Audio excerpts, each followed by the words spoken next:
میں کس طرح یہ بات بیان کروں کہ تعویذ بانٹنا آسان ہے اور وظیفہ بتانا مشکل ہے۔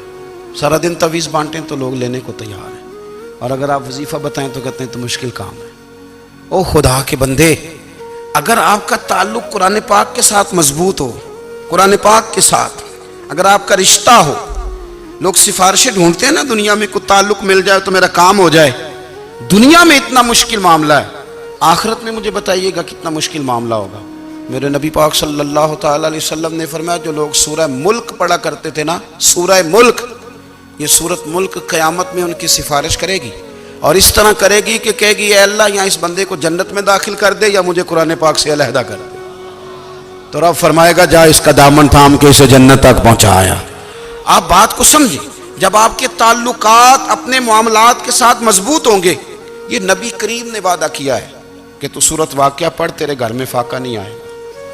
حضرت عبداللہ ابن مسعود رضی اللہ تعالیٰ عنہ بیمار تھے تو حضرت عثمان غنی رضی اللہ تعالیٰ عنہ تیمارداری کے لیے تشریف لے گئے، اور جا کر کے کہا کہ آپ بڑے بیمار ہیں، آپ کی بیٹیاں زیادہ ہیں، میں چاہتا ہوں کہ خزانے میں سے کچھ مدد کروں۔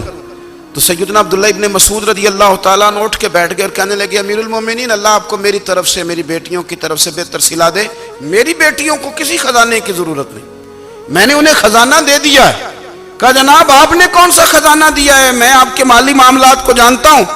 تو فرمانے لگے امیر المومنین، میرے نبی کریم نے فرمایا ہے جو سورت واقعہ پڑھے اسے کبھی فاقہ نہیں آتا، میں نے بیٹیوں کو یاد کرا دی ہے، یہ خزانہ میں نے انہیں دے دیا ہے۔ وہ سارے والدین سنیں جو بیٹیوں کے لیے پریشان رہتے ہیں۔ حضرت عبداللہ ابن مسعود نصیحت کر رہے ہیں، فرمانے لگے میں نے سورت واقعہ یاد بھی کرا دی ہے، پڑھنے کی عادت بھی ڈال دی ہے۔ حضور نے فرمایا ہے جو سورت واقعہ پڑھے اسے فاقہ نہیں آتا۔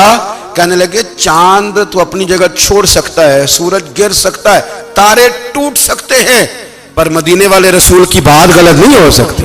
حضور نے فرمایا فاقہ نہیں آئے گا تو انشاءاللہ کبھی بھی نہیں آئے گا۔ کرنے کا کام یہ ہے کہ ہم اپنے معاملات، اپنی عبادات، اپنی دعائیں،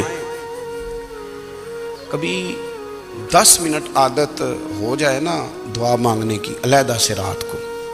حضور نے فرمایا جو فرض نماز کے بعد دعا مانگے اللہ اس کی قبول کر لیتا ہے۔ نبی پاک صلی اللہ تعالیٰ علیہ وسلم نے فرمایا اللہ مسافر کی دعا قبول فرماتا ہے۔ حضور نے فرمایا اللہ مظلوم کی دعا قبول فرماتا ہے۔ حضور نے فرمایا بیمار سے دعا کراؤ اللہ اس کی دعا قبول فرماتا ہے۔ میرے نبی پاک نے فرمایا ماں باپ جب بھی اولاد کے لیے ہاتھ اٹھائیں، ویسے تے بلے شاہ تو آسمانی اڑ دیا ہی پھڑ دیں، جڑا گھر بیٹھا انہوں بڑھیا ہی نہیں۔ حضور فرمانے لگے ماں باپ جب بھی اولاد کے لیے دعا فرمائیں اللہ ان کی دعا کو قبول کرتا ہے۔